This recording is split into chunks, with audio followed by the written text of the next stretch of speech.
Ավետման տոնը նաև Սուրբ Աստվածածնի անունը կրող բոլոր եկեղեցիների ուխտի օրն է։ Արագածոտնի թեմի Կարբի համայնքում է գործում Սուրբ Աստվածածին բազիլիկ եկեղեցին, որի կառուցումն ավարտվել է 1691-1693 թվականներին։ Այսօր եկեղեցու հոգևոր հովիվն է Տեր Օշին Քահանա Հայրապետյանը։ Ավետման տոնի առթիվ մատուցվող Սուրբ Պատարագին նաև զինվորներ էին մասնակցում, ովքեր եկել էին Սուրբ Հաղորդություն ստանալու, աղոթելու իրենց զոհված ընկերների հոգու խաղաղության համար։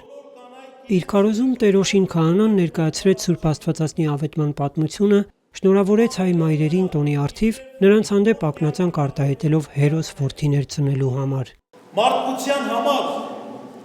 մայր հասկացությունը մշտապես նվիրական է եղել։ Հայրենիքը կոչում ենք մայր հայրենիք, մեր եկեղեցին կոչում ենք մայր եկեղեցի,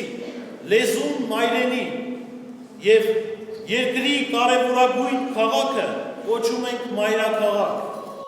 Սուրբ Պատարագի ավարտին կատարվեց նաև հոգեհանգստյան կարգ։ Հայրենիքի պաշտպանության համար հերոսաբար ընկած հայ քաջորդիների հոգու խաղաղության համար։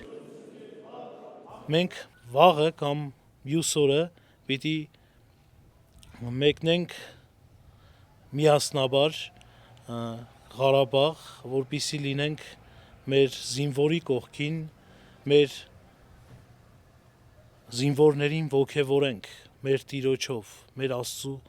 օրհնությամբ։ Հայրենիքը պաշտպանում ենք մենք ու միշտ պաշտպանել ենք ու արյան գնով կպաշտպանենք մեր հայրենիքը ու մեր հողը։ Եվ Աստված է բոլորիս պահապան։ Ժողովուրդ ջան, դուխներ չգցեք, անկախ ամեն ինչից մեր մարտական ոգին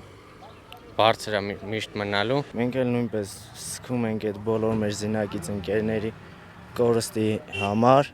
ու բոլոր նրանք մեզ համար սուրբ տղաներ են, այնպիսին տղաներ, ինչպիսին որ ասենք Վարդան Մամիկոնյանն ա եղել, ինչպես նրա քաջերը ու հենց եկեղեցին էլ ասում է, որ այդպիսի բոլոր տղաները, որոնք զոհվել են հայրենիքի հավատի համար, դասվում են Վարդան Մամիկոնյանի ու նրա սուրբ զինակիցների շարքերին։ Թշնամու մի աշկը հայ բանակը կհանի, իսկ մյուս աշկը պետք է արդեն հանի հայ ժողովուրդը, խաղաղասեր ժողովուրդը իր աշխատանքով, իր ստեղծագործությամբ։